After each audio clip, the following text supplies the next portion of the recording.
Hello, hello, Virgo Collective. Kamusta po kayo? Ako po ito si James from James Tarot PH. Ito po ang inyong weekly reading for June 15 hanggang 21. Ako, alamin natin kung ano pa naghihintay sa inyo sa pangatlong linggo ng buwan na ito. Ano po? Pangatlo o pangalawa? Pangatlo. So welcome po sa ating channel. Siya nga pala, ihanda mo na mga kapwa ko Virgo ang iyong isang tanong para sa ating isang tanong, isang sagot. Kung meron kang pangmalakasang one question, ako, hawakan mo yan at sa dulo po atin po yung babasahin by using these cards. Okay? So stay tuned for that. Let's go. Holy Spirit, Spirit guides. Guide us for today. Inhale and exhale. Your cards for the week. Ooh, interesting. Mamaya pag-usapan natin yan. Pero hello muna sa ating mga new subscribers. Welcome po sa ating channel. Thank you po for your like, for your support, for your love at talagang panonood po every time po na meron tayong libreng reading para sa inyo.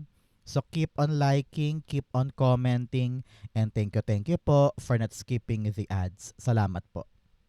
So, in the background of our reading, meron po tayong the Sun card. Tapos na to. Okay na. Maganda na. Okay? Kapag lumalabas si Sun card, isa itong malaking indikasyon ng isang magandang pagkakataon para sa atin. This week marks, many good news. Okay? Makakarinig ka ng magandang resulta, magandang sagot, magandang patutunguhan ng isang bagay.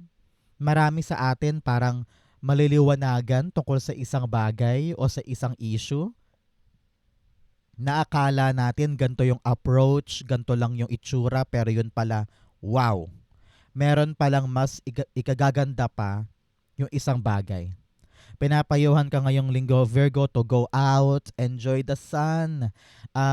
Kung may panahon ka para magsaya o kaya gamitin mo yung mga weekend mo or day off mo para ma-enjoy yung time mo with family and friends, gawin natin. Okay? And just think positive. Ma-attract natin today yung mga magagandang bagay. Congratulations. Okay? In the area of your core energy, meron kang the Four of Cups. Tapos na yung iyong pagkadismaya. Alam ko na meron kang mga hinihintay, whether meron ng isang bagay na nakabinbin or may mga bagay na parang feeling mo, wala na siguro yan, tapos na siguro yun.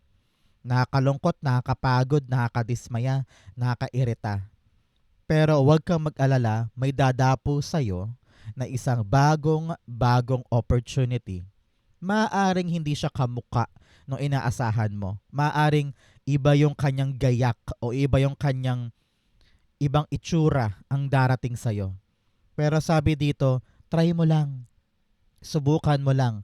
Yung bagong darating, ibang-iba ito doon sa mga natapos, doon sa mga plakda, sa mga bokya. Okay? Sabi dito, think positive, wag mong katakutan, try mo lang, subukan mo lang para makita mo kung ito ba talaga yung para sa'yo o kung ano yung silbi nito this time. Okay? If you're waiting for a new job, waiting for a new sideline, waiting for a new person, ito na yon. Congratulations. Clarify natin. Four of Cups, the Nine of Pentacles. Napakaganda. Sabi dito, kung ano man daw tong papasok na bago, no? Whether promotion yan, or pagtaas ng sweldo, o kaya may mag-aalok sa'yo ng isang bagong trabaho na parang, huy Virgo, tara. Meron tayong bagong kliyente, tara doon. Ikaw naman, sige, subukan natin, try natin. Baka gumana, baka maging okay. Boom. Aanihin mo dito yung magandang bunga. Kumbaga, hindi ka magsasayang ng oras dito. Hindi ka talo dito. Meron at meron kang makukuha out of this new opportunity. So congratulations. Okay? Kitang-kita ko dito na mapupundar mo yung bagay na gusto mo dahil sa pagpasok nito. Congrats po and good luck sa ating lahat. Okay? So, Virgo, meron ka bang hinihintay ngayon? Meron ka bang inaasahan na dumating na alam mo, kapag dumapo, nako, mabibili ko na yung mga gusto ko, Masusungkit ko na yung mga pangarap ko. Ano yung hinihintay mo na yan? Comment down below. I-manifest mo sa baba. Naku, marami na nag-comment sa akin na natupad yung kanilang sinulat sa ating comment section. So ikaw din, huwag kang papahuli. Comment ka na and it will happen to you. Okay? In the area of what you need to focus on, meron po kayong the Queen of Swords. Okay? Sabi dito, Virgo, this week, meron kang isang bagay na kailangan mo ng pagdesisyonan. Maaring ito yon, yung inaalok sa'yo, yung kumakatok sa'yo, yung lumalapit sa'yo na opportunity. Parang dapat ka na daw mag-decide na parang, sige, kung yan talaga ang nasa future ko, kung yan talaga ang nakahantad sa buhay ko ngayon, why not? Why not open myself to the possibility? Narinig ko dito, huwag mong sarahan ang sarili mo sa mga posibilidad. Try mo lang. Maaaring yan na pala yun. Maaaring ito yung pagbabago na kailangan mo. Di ba? Narinig ko rin dito, matuto kang magsalita. Hindi pwedeng tameme ka lang sa isang tabi at tinatanggap mo lang lahat-lahat. 'Di ba? If you know what you deserve, maging malinaw sa isip mo 'yan at ipaglaban mo. Time na for you this time to make a choice, to make a decision, to make a standing. Manindigan. At huwag na huwag ka nang papapigil pa sa mga bagay in your past na alam mong hindi na para sa'yo. Okay? Queen of Swords. The Justice card. Yes, bigyan mo ang sarili mo ng hustisya. Bigyan mo ang sarili mo ng chance para sungkitin naman yung para sa'yo. Alam mo, ramdam ko dito na babawi na sa'yo si universe. Ibibigay niya sa'yo yung dapat na karapat dapat ay para sa'yo. Kung marami kang sinacrifice before, marami kang pinabayaan before, parang feeling mo, parang unfair. Bakit ganon? Bakit ganyan? Pero ngayon, yung karapat dapat na for you, ibibigay na. Meron ako nakita dito na parang merong isang authoritative figure sa buhay mo ang magde-decide in your favor. Tapos yung kanyang desisyon patas. Parang ganun eh. Ibibigay niya sa'yo yung karapat dapat mong resulta na parang, oh Virgo, ito yung para sa'yo. Oh Virgo, tanggap ka na. Oh Virgo, approve ka na dahil ginawa mo naman ng lahat. Nakita namin yung hirap mo, yung pagod mo, yung kayod mo. Deserve mo to. Parang ganyan eh. So congratulations. For others dyan, meron mga certain Virgo ngayon, biglang pumasok eh. May certain Virgo dito na hirap mag-decide tungkol sa isang bagay. Sabi dito, kailangan mo daw kasing makita yung katotohanan. Meron kang hindi hinaharap ngayon na truth. Iniiwasan mo eh. Sabi dito, kailangan mo nang makita yung truth para mabalanse mo na at magawa mo na yung tama. Okay? Huwag ka na magbulag-bulagan pa sa katotohanan. Harapin mo siya ng buong puso, buong utak, buong isip, and take action. Kapag hinarap mo yung truth, talagang bubukas ang pintuan para sa'yo. Okay? So, mga Virgo, ano pong buwan ka? No, ikaw ba'y August Virgo or September Virgo? Comment down below, paramihan kayo. Mga Team August and Team September. Nako, Team September ako, no? So, ikaw, ano ang buwan mo? Comment down below po. In the area of what you need, meron po kayong the Two of Cups. Okay, meron kang 2 and 2 here. Ang 2 po ay angel number of alignment. Kumbaga, ginagawa mo sa lupa kung ano yung mga pinapagawa sa iyo sa langit. So kumbaga, ito ay nakatadhana.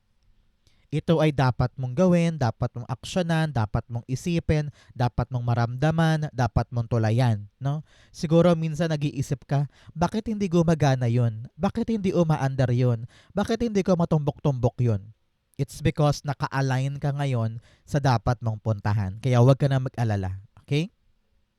So, si Two of Cups here, pinapayuhan ka Virgo ng iyong spirit guides na this week, maging maayos ang iyong communication sa mga tao sa paligid mo. Okay? Huwag mong gagamitan ng emosyon, utak palagi. At ang narinig ko dito, bago ka magsalita, bantayan mo muna yung dila mo para hindi ka makapagsabi ng mga maling bagay. Tayo pa man ding Virgo, pag tayo naging prangka talaga tayo. Pag tayo nabuwisit, naku, ang dila natin napakatalas, no? So, sinasabihan ka dito, kung sino man yung kausap mo, boss, kapitbahay, kapatid, magulang, or kaibigan, dapat pairalin mo daw ngayon, Virgo, yung kahandaan na makinig, kahandaan na umunawa bago tayo bumira.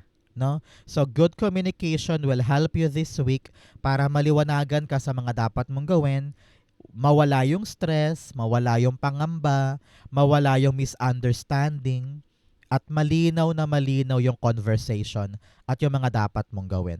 Okay? Two of Cups, the Ace of Wands. Yes. Nakita ko dito na kapag kinausap mo na daw, kung sino man yan, kung sino man yung kakausapin mo dapat. Halimbawa, ito yung taong dahilan kung bakit ka natenga. Ito yung taong dahilan kung bakit parang feeling mo clueless ka sa mga bagay-bagay. And your spirit guides are telling you, kausapin mo na, prangkahin mo na, lapitan mo na, sabihin mo, huy, ano ba yung hinihintay ko? Ano ba yung sagot mo? Ano ba yung dapat kong malaman? Ano ba yung dapat kong maintindihan? Yung bunga ng conversation na yan, maliliwanagan ng isip mo na parang, aha, alam ko na gagawin ko. Aha, alam ko na yung solusyon ko. Dahil nakatulong sa'yo yung conversation. So, kung meron ka mang mga nakabitin or nakabinbin na parang feeling mo, ano nang lagay ko doon? Ano nang gagawin ko? Talk, pag-usapan, para alam mo yung next step mo. Okay? Importante yan. In the area of what's affecting your current energy, meron kang the King of Pentacles. Wow. Sabi dito, panahon na para umunlad ka, para maging successful ka, para magkaroon ka ng solid na pera, solid na income, and stable future. Itong pagnanais na ito ang nakaapekto doon sa pagpasok ng isang bagong bagay. Sabi mo, sige, subukan ko. Kung ito man ay changes sa iyong routine or gusto mong i-apply na bagong sistema or balak mo mag-apply sa mga bagong bagay or subukan yung mga bagong pagkakataon, ito na yung chance mo na magpapakaching-kaching sa'yo. Okay? Aanihin mo dito yung mga magagandang bagay na dati imposible lang. Dati parang, kaya ko bang sungkitin yun? Kaya ko bang bilhin yun? Kaya ko bang itayo yun? Yes, you have the King of Pentacles and the Nine of Pentacles. Yayaman ka dito, Virgo. Okay? So kung ano man tong bagong paparating, kung ano man tong parang medyo hindi mo pa bet, no? Dahil nga busy ka kakatingin sa past, yung mga nasayang, yung mga akala mo iyo pero hindi pala. Nandun ka pa nakatingin ka pa dun Pero ngayon naisip mo, time na for me to move on. Harapin ko na positively tong bagong bagay and then dito ka magtsatsaga. Nakita mo na kaya ko siyang itanim, kaya ko siyang palaguin, kaya ko siyang maging stable, and soon hindi ka na mahihirapang sungkitin or bilhin or ipondar yung mga gusto mo for your life. This is all about you embracing something new na magpapaganda ng buhay mo. Okay? King of Pentacles, the Hierophant. Hierophant is all about you having higher knowledge. No? Parang hindi ka na katulad dati na okay na to, okay na yan, kontento na ako dito. Pero ngayon parang gusto mo nang umunlad, gusto mo nang umangat yung buhay mo, ayaw mo na ng kakarampot, ayaw mo na ng ganito lang palagi. Parang ganyan. So ngayon nag-iisip ka ng mga bagong paraan. Many of you, nag-iisip na sana pwede ko na itayo tong negosyong to. Kailangan ko ng kapital, kailangan ko ng pagkakataon para maitayo siya. Or balak mo na mag-abroad, no? Marami kang mga balak itayo ngayon. Dahil sabi mo, balak ko nang iangat yung level ng buhay ko. Ayoko na ng kontento lang ako sa ganito kasi nakakapagod, di ba? Nakakapagod na kontento lang ako dyan. Pero ngayon, you want bigger, you want better, you want bolder. At kung ano naman tong idea na to, pag-usapan nyo ng partner mo, ng pamilya mo, ng magulang mo, no? Para nang sa ganon, malinaw yung daan patungo sa gusto mo. Okay? Nakita ko rin dito kung kailangan mo kumuha ng mentor, mga teacher, advisor, or someone talagang maalam dito sa balak mo itayo, kailangan mo ng kanyang payo para nang sa ganon magawa mo siya ng tama. Okay? In your near future, eto ka, the Queen of Pentacles, talaga namang napaka-successful ng buhay. Inaalagaan mo yung isang bagay na talagang nagpapatubo ng kaperahan. This is all about you multiplying your money, no? Hindi lang doble, kundi triple. Congratulations. Kaya naman, kung ano tong bagong papasok na aalagaan natin na magdudulot sa atin ng magandang buhay, hello Regine, Jolina and Melay, magandang buhay. Talagang aangat ka dito at alagaan mo daw to, ha. Kitang-kita ka ta dito, oh, nakaupo ka, managing the business, managing that career, managing that sideline. Talagang nandito ka, hands-on, no? At sinasabi mo na, masaya ako dito, nag-e-enjoy ako dito, okay yung kapirahan ko, kung saan ako nag-focus, nandoon yung resources ko. Hindi ka na mag-iisip para sa renta, para sa upa, para sa pagkain namin araw-araw, para sa pambayad sa mga bills, kasi meron ka na madudukot. Dahil inaalagaan mong mabuti itong main source ng kaching-kaching mo. Congratulations. Okay? Queen of Pentacles, the Page of Swords. Si Page of Swords dito, kitang-kita ko na hindi ka napapagod na pag-aralan yung bagay na hinahawakan mo ngayon. Kahit na successful na, hindi ka kampante eh. Sabi mo parang kailangan ko pa tong aralin. Parang never ending na pag-aaral to make sure na I'm in my best element para alagaan to. Halimbawa, meron ka ng successful na tindahan sa palengke. Pero iniisip mo, teka, kailangan mapalago ko pa to, kailangan mapadami ko pa yung customer ko. Ano yung mga dapat kong gawin? So, nag-aaral ka ng mga diskarte, nag-aaral ka ng marketing, kahit simpleng YouTube tutorial lang ginagawa mo para sabi mo, teka, kailangan mapansin tong tindahan ko, anong gagawin ko? So, yung mga ganong pag-iisip at pag-aaral, nakakatulong para lalong lumago itong bagay na ito. Congratulations! Napaka-money-oriented mo this time. Napakalaki, napakaganda. Talaga namang positive ang outcome, maunlad ang resulta. Congratulations! In your challenge, meron kang Queen of Wands. Nako, sabi dito, minsan kulang ka sa tapang. Kaya siguro, takot kang tanggapin itong bagong bagay na ito. Kinakatakutan mo, parang ayaw mong tanggapin, ayaw mong i-entertain, ini-ignore mo. Maybe because you feel like, hindi naman ako para dyan eh. Hindi ko naman kaya yan, hindi ako marunong niyan.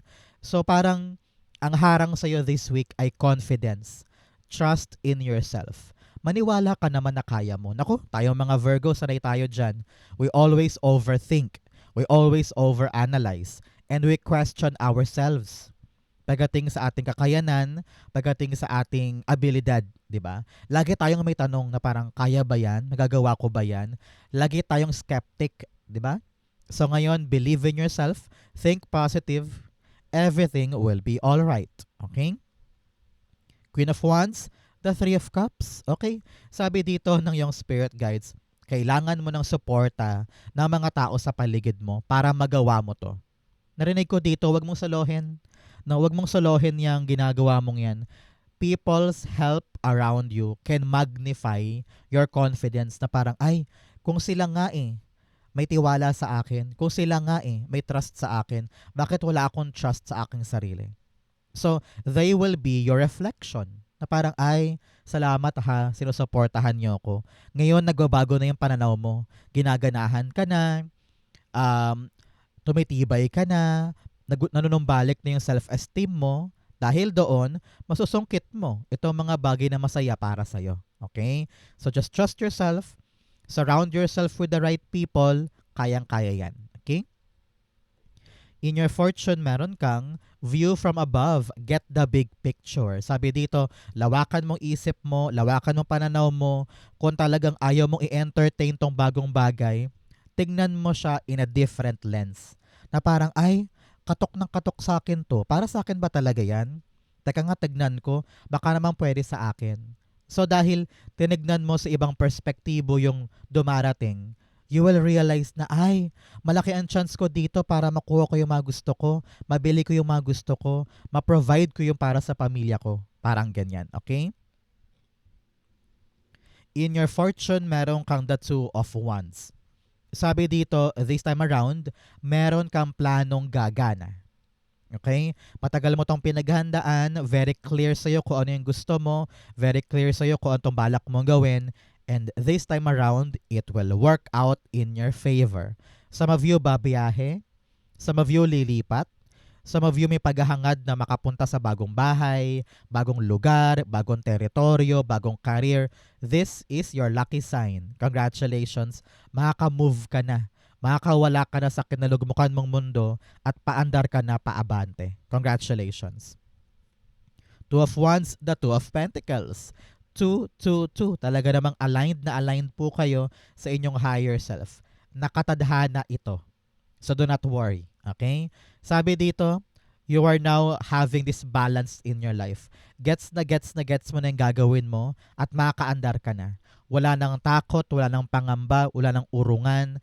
Kitang-kita ko dito na napag-isipan mo ng mabuti at swak na lahat for you. Kumbaga, nakalatag na, gagawin na lang. Parang ganyan. Congratulations. The plan is very, very beautiful para sa'yo. At maganda ang andar nito para sa'yo in the future. Congratulations. Okay? I don't know why. Meron sa inyo nagbabalak na magkaroon ng bakasyon. I don't know. Kakasimula lang ng school sa mga bata pero ramdam ko dito meron kang chance for a vacation. Baka mamaya uuwi ka ng Pilipinas or gusto mo mag-leave for a certain period of time to gather strength para sa mga bagong gagawin. Congratulations. Okay? In your divine messages, meron kang the energy is gaining momentum. Yes, bumibilis na, gumaganda na. Nakikita mo na parang, uy, okay, gumaganda. Eto na yon, eto na yon. So, continue balancing your life. Kailangan na kailangan yan. Matulog ng tama and then work on the day. Have time for yourself at night. Nang sa ganon yung momentum, hindi mabasag, hindi masira. Okay? In your divine, meron kang the Hanged Man. Si Hanged Man dito, Virgo, pinapayuhan ka palagi na every step dapat pinag-iisipan. Okay? Sabi ko nga, natimbang mo na, napag-aralan mo na, lalarga na yung plano. Pero pagkahakbang, kahit pa perfect na yung planong yan, pagkahakbang, kailangan pa rin metikuloso ka. Kailangan pa rin maingat ka. Okay? At sabi dito, kapag merong mga bagay na delay, hindi yan bad, hindi yan masama. Kapag may delay, ibig sabihin, protection yan sa'yo ni God. Okay? Parang sabi niya, huy, hinahanda ko pa yung regalo. Huy, hinahanda pa kita. Kaya kapag may konting delay, may konting aberya, hayaan mo lang because that is God's way of protecting you. Okay? Hanged Man, the Knight of Cups. Okay. May mga bagay na magniningning sa buhay mo na parang, uy, parang gusto kong gawin yun. Uy, parang maganda yan. Uy, parang may in-offer sa akin. Gusto kong kunin. Hindi ako sure.